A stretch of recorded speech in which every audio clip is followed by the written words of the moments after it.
안녕하세요 여러분. 저희가 저번 시간까지는 클렌징부터 딥 클렌징까지 각 과정마다 중요한 내용이 무엇이었는지에 대해서 배웠다면, 오늘부터는요 진짜 관리의 시작 매뉴얼 테크닉부터 팩과 마스크 그리고 마무리 동작까지 각 중요한 내용들이 무엇이 있는지에 대해서 배워보도록 하겠습니다. 제일 먼저 이 매뉴얼 테크닉은 무엇일까요? 이 매뉴얼 테크닉은요 5가지의 기본 동작을 가지고 피부 미용사가 하는 마사지의 일종이라고 보시면 좋을 것 같아요. 마사지 왜 받을까요? 저 같은 경우는 뭔가 스트레스 완화도 되고 심리적으로 신체적으로 안정감을 주기 때문에 동남아에 여행 갔을 때 많이 받거든요. 근데 이 매뉴얼 테크닉도 어떻게 보면 피부 미용사가 5가지의 기본 동작을 가지고 하는 마사지이기 때문에 마사지에 준하는 효과를 똑같이 가져요. 그래서 스트레스 완화 효과도 가지고 있고 신체적으로 심리적으로 안정감을 주기도 합니다. 그리고 또한 이 매뉴얼 테크닉은요 5가지의 수기 동작을 가지고 피부에 마찰을 일으키는 행위다 보니까 이 마찰이라는 행위의 특성상 피부의 온도가 올라갈 수밖에 없어요. 피부의 온도가 올라가게 되면요 모공이 확장되게 되겠죠. 모공이 확장되면서 자연스럽게 모공 속에 있는 피지와 노폐물을 제거하는 데 효과적이게 되겠죠. 뿐만 아니라 모공이 확장되면요 그 뒤에 얹어지는 화장품이 잘 모공 속으로 들어가는 환경을 만들어줘요. 그래서 화장품의 흡수율도 높여주는 효과를 가지게 되는 겁니다. 뿐만 아니라요 이건 몇 번째 반복하고 있는 건데, 피부의 온도가 올라가게 되면 혈관이 확장되면서 피의 순환, 혈액의 순환이 굉장히 잘 일어나게 되겠죠. 그래서 혈액순환도 그리고 신진대사도 림프순환도 굉장히 활발해진다는 특징을 갖게 되는 겁니다. 그러면 이 5가지의 수기 동작으로 이루어져 있다고 했는데, 이 5가지의 기본 동작이 어떠한 것들이 있는지에 대해서 우리가 알아볼 거예요. 이 5가지의 기본 동작들은요 무조건 암기를 하셔야 됩니다. 시험에 정말 자주 나와요. 일단 첫 번째는요 쓰다듬기라는 거예요. 영어로는 애플라즈라고 읽는데요, 이 쓰다듬기는 매뉴얼 테크닉의 시작과 끝 그리고 동작과 동작 사이에 무언가 연결해주는 가장 기본적인 동작이라고 보시면 좋을 것 같습니다. 이 쓰다듬기 같은 경우는요 손바닥을 이용하기 때문에 무언가 강하게 하면 굉장히 자극이 셀 수 있어요. 그래서 손바닥을 이용하는 만큼 가볍고 자극이 없게 해준다고 해서 가벼울 경자를 써서 경찰법 혹은 무찰법이라고도 합니다. 이때의 무는 없을 무자가 아니라 사랑하는 사람을 애무한다 하잖아요. 그때 쓰는 무자입니다. 사랑하는 사람을 만질 때 세고 강하게 만지나요? 그렇지 않잖아요. 사랑스럽게 어루만지죠. 그렇게 그 정도의 강도로 무언가 어루만져라 라고 해서 무찰법이라는 이름도 붙여지게 된 겁니다. 아무래도 강도를 굉장히 약하게 하다 보니까 5가지의 기본 동작 중에서 제일 자극이 적은 동작이기도 해요. 자극이 적은 만큼 피부를 진정시켜주는 효과도 가지고 있고, 그 다음에 근육을 이완시켜주는 효과도 가지게 되는 겁니다. 다음으로 넘어가 볼까요? 다음은 문지르기, 프릭션이라고 하는 동작인데요. 이 손바닥을 사용하는 쓰다듬기와는 다르게 손가락을 사용하게 돼요. 그러다 보니까 손바닥보다 강한 압력을 사용할 수 있겠죠. 그래서 강한 압력을 사용한다라고 해서 강찰법, 그리고 손가락을 이용해서 마찰해준다라고 해서 마찰법이라는 이름도 있습니다. 강한 압력이 들어가다 보니까요 자연스럽게 피지선을 자극해주는 효과가 있어서 뭔가 노폐물을 더 빠르게 배출시켜주는 효과를 가지게 되는 거예요. 그리고 강한 압력 때문에 피부의 탄력을 상승시켜주는 역할도 하게 됩니다. 다음으로 넘어가게 되면요 주무르기 동작이에요. 우리가 알고 있는 그 주무르기가 맞아요. 영어로는 패트리사지라고도 하는데, 이 주무르기 동작은 주무르기 동작 특성상 강한 자극을 갖게 돼요. 물론 자극이 세면 예민한 피부가 받았을 때는 뭔가 자극적일 수 있겠지만, 이 자극이 센 게 항상 나쁜 건 아니에요. 좋은 점도 물론 가지고 있거든요. 어떤 좋은 점을 가지고 있냐면, 자극이 센 만큼 신진대사와 혈액순환 그리고 림프순환도 그만큼 강하게 순환시키기 때문에 이러한 점은 또 장점이 있다라는 점을 인지하고 넘어가면 너무 좋을 것 같아요. 그리고 이 주무르기는 4가지 동작으로 이루어져 있는데요. 첫 번째는 잡아당기듯이 주무르는 거예요. 그걸 풀링이라고 하는데, 대표적으로 우리 겨드랑이 부분 이렇게 마사지할 때 풀링 동작을 많이 사용해요. 다음은 이제 린징인데, 린징은 허벅지 부분에 많이 사용해요. 양손을 이렇게 놓고 반대 방향으로 살을 비틀어가면서 하는 동작이 바로 린징이고요. 그 다음에 양손을 나선형으로 돌려가면서 마사지하는 것, 이거를 우리는 롤링이다라고 합니다. 그리고 마지막으론 근육을 잡고 상하로 뼈에 따라서 움직여주는 것, 그걸 처킹이라고 하는데 대표적으로 뭐 다리 부분이나 팔 부분의 근육을 잡고 위아래로 움직이는 이런 동작들 많이 하잖아요. 그런 것들을 처킹이라고 합니다. 그래서 풀링, 린징, 롤링, 처킹까지 얘네들이 주무르기에 속하더라. 그리고 어쨌든 얘네들은 주무를 유자를 써서 유찰법 혹은 유연법이라고도 읽습니다. 다음으로 넘어가면요, 두드리기인데요. 우리가 영어로 뭐 탭한다 뭐 이런 소리 많이 하잖아요. 갤럭시 탭 이런 것도 있는데 이런 것들이 뭐 터치한다, 두드리다 뭐 이런 뜻이거든요. 그래서 이 두드리기는 영어로 탭포트먼트라고 읽습니다. 이 두드리기는 손가락으로 두드릴 땐 태핑이라고 하고요. 손바닥으로 두드릴 땐 슬래핑이라고 합니다.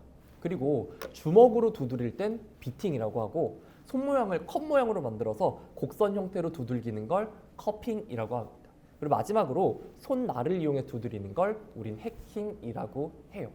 대부분 이런 동작들은요, 뭐 마사지를 하거나 주무를 때도 많이 사용하지만 우리 피부 미용사에서는 마지막 단계에서 토너를 해주고 토너를 흡수시킬 때 많이 사용하거든요. 그래서 이 두드리기 동작은 화장품의 흡수율을 높여주는, 그리고 혈액순환을 촉진해주는 효과를 가지고 있습니다. 마지막으로는요, 떨기, 바이브레이션, 진동법이라고 하는 건데요. 대표적으로 이제 우리가 매뉴얼 테크닉 할 때 턱 쪽에다 손을 넣고 그 다음에 4개의 손가락을 차례대로 움직여주면서 떠는 행동, 이거를 우리는 떨기, 바이브레이션, 진동법이라고 하는데 아무래도 이 떨기의 또 행동 특성상 이 5가지의 기본 동작 중에서 아까 그 주무르기 다음으로 자극이 셀 수밖에 없어요. 그렇기 때문에 자극이 센 만큼 혈액순환과 림프순환 그리고 신진대사가 촉진된다. 근데 이게 그 주무르기 다음으로 자극이 세잖아요. 그렇기 때문에 시술자는 항상 이 떨기의 자극을 생각해서 시술 횟수나 시술 시간 그리고 시술 강도를 조절해야 합니다. 여기까지 하면 이렇게 5가지의 기본 동작을 가지고 매뉴얼 테크닉을 하게 되는데요. 이 매뉴얼 테크닉을 할 때 유의사항들이 좀 있습니다. 일단 이 5가지의 동작들을 가지고요, 무언가 끊김없이 유연하고 부드럽게 이어서 연결시켜주는 것이 굉장히 중요하고요. 이건 어쨌든 손님들이 받으면서 뭔가 안정감을 느껴야 되기 때문에 너무 빠른 속도도 너무 느린 속도도 아닌 적정한 속도를 유지해서 해줘야 합니다. 그리고 아무래도 이 5가지의 기본 동작들이 피부에 마찰을 일으키다 보니까 자극이 있을 수밖에 없겠죠. 그래서 최대한 자극이 적게, 약하게 들어가는 것이 중요합니다.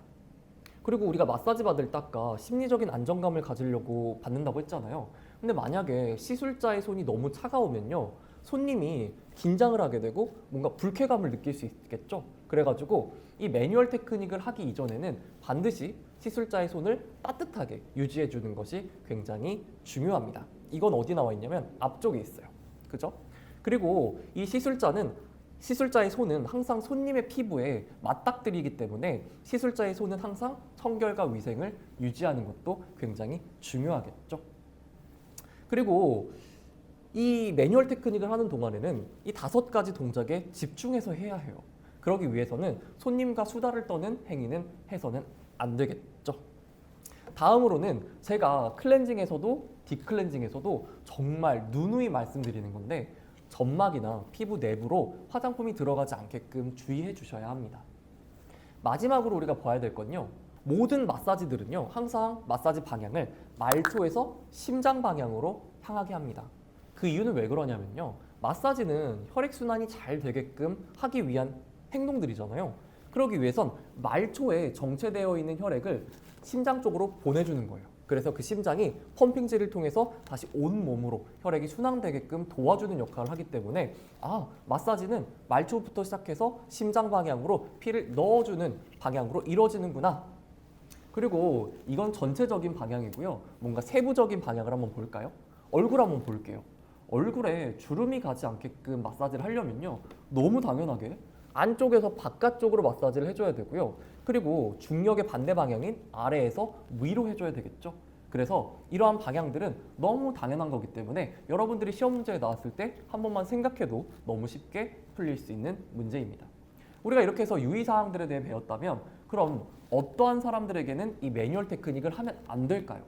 매뉴얼 테크닉을 하면 안 되는 사람들에 대해서도 한번 알아볼게요. 이런 사람들인데 이거 사실 수업이 끝난 다음에 여러분들이 읽어보거나 문제에 나왔을 때 여러분들이 그냥 쭉 읽어보면 너무 당연하게 안 될 사람들이 보여요. 치료가 필요한 사람들이거나 아픈 사람들은 매뉴얼 테크닉을 해서는 안 됩니다. 좀 많이 틀리는 것들이 임산부 그리고 생리 전후에 피부가 예민한 여성분들도 매뉴얼 테크닉을 삼가하는 게 좋습니다.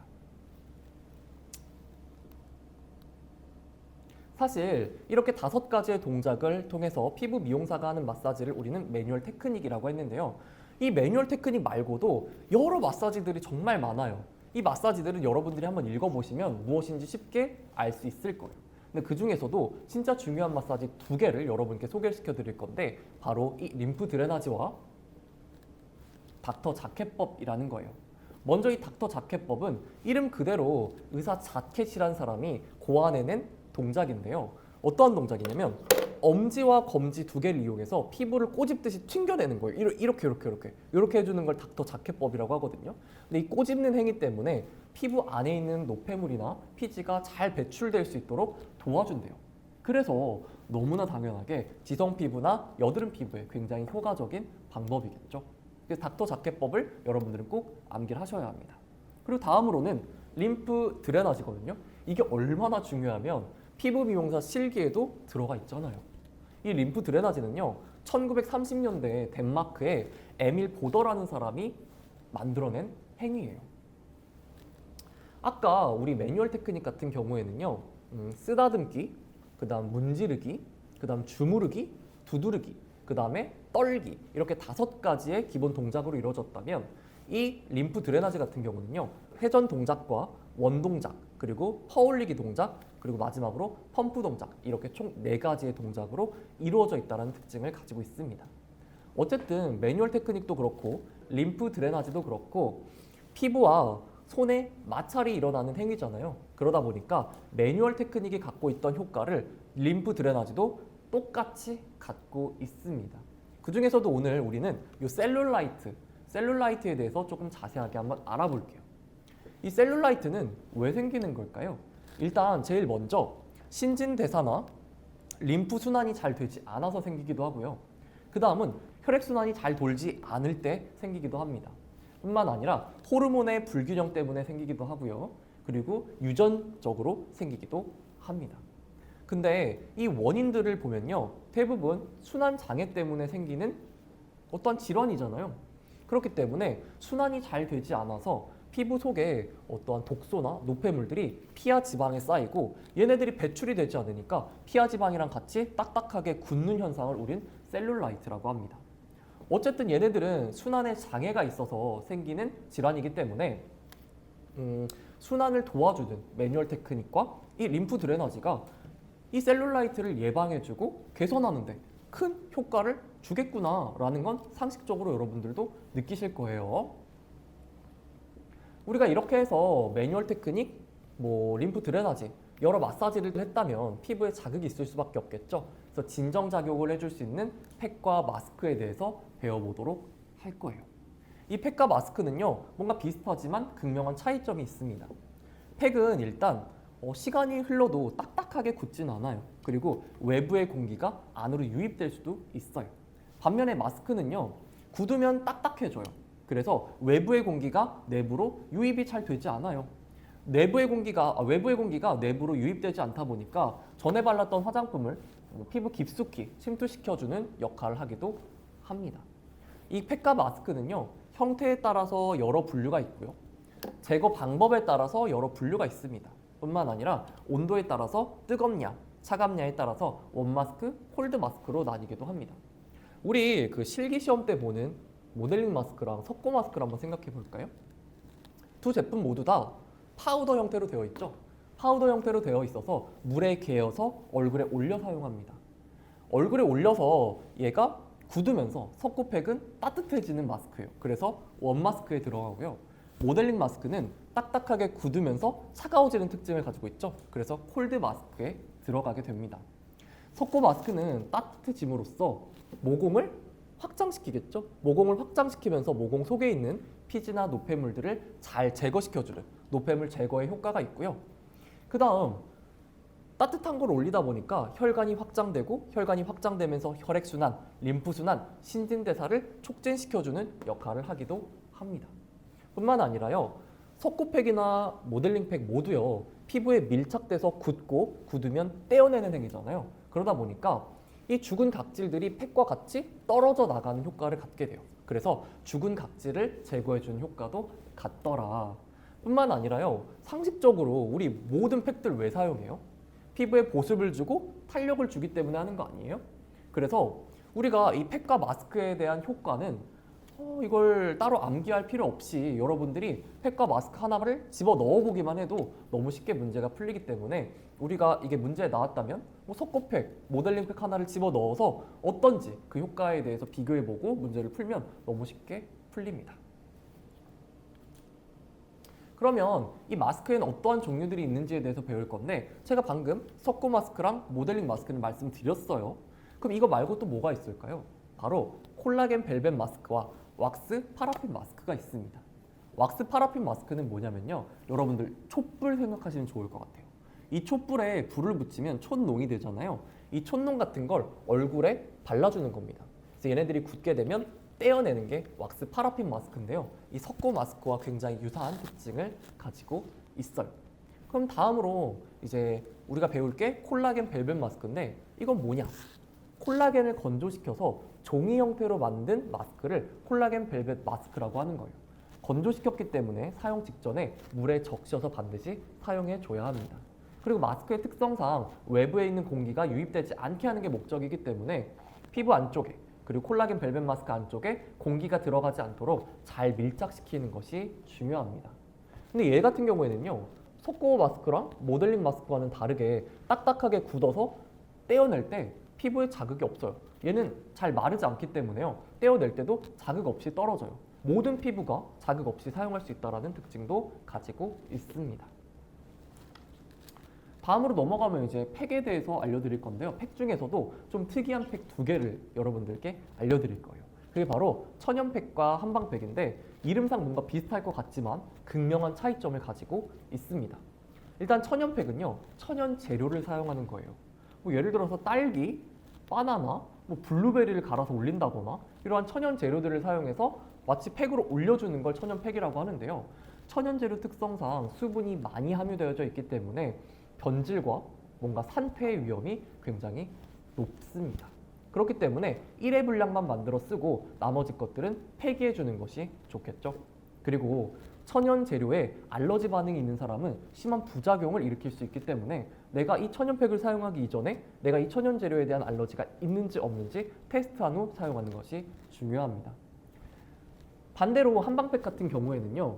유통되는 걸 보면요. 수분 없이 뭔가 건조시켜서 굉장히 빼짝 마른 상태로 유통되잖아요. 그러다 보니까 수분이 없는 한방팩의 특성상 변질될 우려가 굉장히 적어요. 그래서 천연팩에 비해서 저장 기간이 굉장히 길다라는 특징을 가지고 있겠죠. 그리고 한방 재료는 하나하나가 효과가 굉장히 높기도 하고 특이하기도 해요.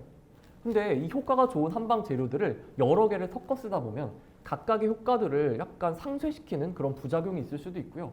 그리고 여러 효과들이 섞여서 우리가 예상치도 못한 부작용을 낳을 수 있기 때문에 한방팩 같은 경우에는 한방 재료를 반드시 3개 이상 섞어 써서는 안 됩니다. 여기까지 아시겠죠? 이렇게 해서 저희가 팩과 마스크도 모두 끝이 났네요. 모든 관리가 끝나고 나면요. 실기에서 배웠듯 우리는 해면, 스포, 토너 작업을 똑같이 해줍니다.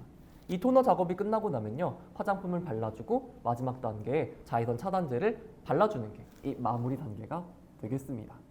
이렇게 해서 피부 관리의 각 단계별 중요한 내용이 무엇인지에 대해서 우리 모두 마쳤거든요. 근데 사실 우리 피부 미용사가 할 수 있는 피부 관리는 요게 끝은 아니에요. 하나가 더 있는데 그게 뭐냐면 바로 제모라는 거예요. 그래서 이 제모가 뭔지에 대해서 간략하게 여러분들께 설명하고 넘어가도록 할게요. 이 제모는 크게 두 가지로 나눠지게 됩니다. 일단 일시적으로 털을 제거하는 일시적 제모와 영구적으로 털을 제거하는 영구적 제모, 이렇게 크게 두 가지로 나눠지는데요. 일시적 제모에는 여러분들 너무 상식적으로 알 수 있어요. 뭐 날면도기라든지 전기면도기라든지 이런 것도 당연히 일시적 제모에 들어가겠죠. 뿐만 아니라 쪽집게, 핀셋으로 털을 하나씩 뽑는 것, 그것도 일시적 제모에 들어가요. 그리고 털을 뭐 왁스 크림, 제모 크림을 이용해서 화학적으로 털을 녹여내서 제거해주는 이런 화학적 제모 크림도 일시적 제모에 들어가겠죠. 그리고 마지막으로는 이 왁스를 바르고 떼어내면서 털을 제거하는 방법이잖아요. 이 중에서 가장 중요한 건 바로 이 왁스인데요. 왁스의 특성상 정말 많은 양의 털을 한 번에 제거할 수 있어요. 근데 그만큼 많은 털들이 이 힘을 분산해서 가져가기 때문에 효율적으로 힘을 분배하지 않으면요, 뭔가 자극은 많이 가는데 털은 제거되지 않는 그런 상황이 발생한단 말이에요. 그래서 어떻게 하면 효율적으로 털을 제거할 수 있는지 그 방법에 대해서 아시는 것도 중요합니다. 그래서 이걸 효율적으로 제거하기 위해서 왁스는 반드시 털이 난 방향으로 발라주고 제거할 땐 반대 방향으로 떼어주는 게 바로 정석이에요. 근데 반대로 이 쪽집게, 핀셋 같은 경우에는 털 하나하나의 힘을 우리가 주잖아요. 그러다 보니까 우리의 힘이 분산되지 않아요. 그래서 자극이 최대한 적게끔 하기 위해서 털이 난 방향으로 뽑아줍니다. 털이 난 반대 방향으로 뽑게 되면 너무 자극적이겠죠? 그래서 이 핀셋, 쪽집게 같은 경우는 털이 난 방향으로 뽑아주는 특징을 가지고 있더라. 그리고 이 왁스 같은 경우는요, 따뜻하게 데운 다음에 쓰는 온왁스가 있고요. 데우지 않고 그대로 끈적거리는 제형 그대로 사용하는 냉왁스, 콜드왁스 제형으로 나눠지게 됩니다. 또 이 온왁스 중에서는요, 따뜻하게 데워가지고 우리 피부에 바르면 이 식는 과정 속에서 딱딱하게 굳는 하드왁스가 있고요. 딱딱하지 않고 끈적거리게 굳는 소프트왁스가 있습니다. 이 소프트왁스 특성상 굳어도 왁스 자체를 잡고 떼어낼 수 없기 때문에 반드시 이외에 스트립을 붙여주고 스트립을 통해서 털을 제거해주게 됩니다. 스트립을 쓰기 때문에요, 넓은 부위를 제모할 때 굉장히 효과적인 방법이기도 합니다. 반면에 이 하드왁스 같은 경우는요, 왁스가 식게 되면서 굉장히 딱딱한 제형으로 바뀌게 돼요. 그렇기 때문에 왁스 자체를 잡고 떼어낼 수 있어요. 그래서 좁은 부위에 할 때 좋고요. 뿐만 아니라 자극이 적다라는 장점도 가지고 있는 겁니다. 다음으로 넘어가게 되면 이제 영구적 제모인데요. 영구적 제모 중에서도 전기분해법과 전기응고법은 좀 비슷해요. 왜 그러냐면 우리가 침을 이용해서 모근 하나하나에다가 침을 꽂고 거기다가 전류를 흘려보내서 모근을 파괴시키는 방법이 바로 전기분해법과 전기응고법인데, 아무래도 모근 하나하나에다가 침을 꽂고 시술을 해야 되기 때문에 시술자의 노동력과 시간이 너무나도 많이 들어갑니다. 그래서 최근에는 전기분해법과 전기응고법은 거의 사용하지 않는 추세고요. 최근에 피부과나 아니면 병원 같은 데 가면 뭘로 많이 해줘요? 바로 레이저 제모 많이 하잖아요. 넓은 부위에 레이저를 조사해서 효율적이고 편리하게 털을 제거하는 방법이 이 레이저 제모입니다. 이렇게 해서요, 우리가 제모의 방법들에는 어떠한 것들이 있는지에 대해서 배웠는데, 마지막으로 그럼 어떠한 사람들이 이 제모를 받으면 안 될까요? 제모를 받으면 안 되는 사람들의 유형에 대해서 알아보도록 할게요. 일단 앞서 우리가 배웠던 매뉴얼 테크닉과 림프 드레나지를 하면 안 되는 사람과 동일해요. 치료를 받아야 되는 사람, 아픈 몸을 가지고 있는 사람들은 이 제모도 피해야 합니다. 근데 제가 여기다가 추가로 3개 정도를 더 말씀드리려고 해요. 일단 첫 번째는 사마귀, 두 번째는 켈로이드 피부인데요. 사마귀 같은 경우에는 다른 피부로 전염될 수 있는 바이러스 질환이에요. 그래서 이 사마귀에다가 자극을 주게 되면 다른 피부로 사마귀가 전염될 수 있기 때문에 이 사마귀는 최대한 피부에 자극을 주지 않기 위해서 제모를 하지 않는 것이 좋습니다. 똑같이 이 켈로이드 피부도요, 피부에 자극을 주게 되면 켈로이드가 재발하거나 켈로이드가 있는 부위가 더 커질 수 있기 때문에 자극을 주면 안 됩니다. 그래서 엄연히 따지면 이 사마귀와 켈로이드 모두 림프 드레나지, 매뉴얼 테크닉은 해주면 안 되는 게 정석이긴 한데요. 최근에 제가 여러 출판사들의 그 피부 미용사 필기 책들을 보면 이 사마귀와 켈로이드의 매뉴얼 테크닉 아니면 림프 드레나지는 해줘도 좋다, 이런 책들이 있었거든요. 근데 사실은 의학적으로는 절대 해줘서는 안 되는 게 정석입니다. 그래서 이 사마귀와 켈로이드는 림프 드레나지, 매뉴얼 테크닉, 그리고 제모 모두 해주면 안 된다라고 생각하시면 좋을 것 같아요. 그러면 매뉴얼 테크닉과 림프 드레나지는 되는데 제모는 안 되는 그런 피부가 있을까요? 해서 제가 찾아봤는데 딱 하나 있더라고요. 그게 뭐냐면 점 위에 난 털이에요. 털 위에 아무리 림프 드레나지를 해주던 아니면 매뉴얼 테크닉을 해주던 자극이 없어요. 근데 점 위에 난 털을 제거해 줄 때는요, 다른 일반 피부에 제모를 할 때와는 다르게 상처나 피가 날 수 있어요. 여기에 상처가 나게 되면은 감염이 일어날 수 있기 때문에 피부 미용사가 하는 제모의 범위에서는 점 위에 나는 털은 절대 제거해서는 안 되겠죠. 여기까지 명심하고 넘어가면 너무 좋을 것 같습니다. 우리 이렇게 해서 피부 미용하기 뭔지에 대해서 1강에서 배웠고요. 2강과 3강을 통해서 피부 관리의 시술 순서, 그리고 각 시술 순서마다 중요한 내용이 무엇이 있는지에 대해서도 정확하게 배웠습니다. 거기에 플러스로 우리가 하는 영역, 제모에 대해서도 여러분들께 알려드린 거나 다름이 없습니다. 여러분들, 이 1강부터 3강까지 듣느라고 정말 너무너무 고생 많으셨습니다. 여러분들은 3강까지 들으심으로써 파트 1 피부 미용학을 모두 마치시게 되었습니다. 진짜 너무 수고 많으셨고요. 저는 다음 강의에 파트 2 피부 생리학을 가지고 여러분들께 찾아오도록 하겠습니다. 여러분 정말 수고 많으셨어요.